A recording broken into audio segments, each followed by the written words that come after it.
হযরত ইব্রাহিম আলাইহিস সালাম শেষ বয়সে একটি সন্তান নাই, 80 বছর বয়সে কোনো সন্তান নাই।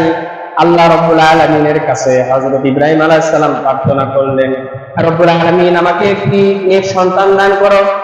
রব্বি হাবলি মিনাস সালিহিন, আয় আল্লাহ আমাকে তুমি একটি নেক সন্তান দান করো।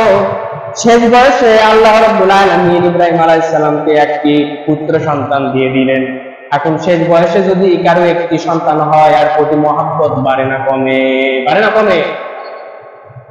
এখনো যদি এলাকায় 60 বছর বয়সে সারা জীবন সন্তান নেয়, 60 বছর বয়সে যদি একটা পুত্র সন্তান বা কন্যা সন্তানই হোক, তার কোনো আদরের সীমা থাকবে?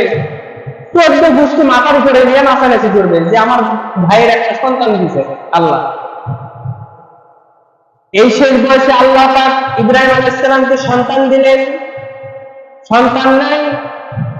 এরপরে আল্লাহ রাব্বুল আলামিনের পরীক্ষা দেখেন। প্রথম পরীক্ষা ছিল হযরত ইব্রাহিম আলাইহিস সালামকে আল্লাহ পাক অগ্নিকুণ্ডে ফেলায় দিলেন, সেখান থেকে উদ্ধার করে দিয়ে দিলেন। আর 2 নম্বরে যে পরীক্ষা, বিবি হাজরা আর ইসমাইল আলাইহিস সালামকে মরুভূমিতে রেখে এসেছিলেন, সেই পরীক্ষা আল্লাহ উত্তীর্ণ করে দিলেন।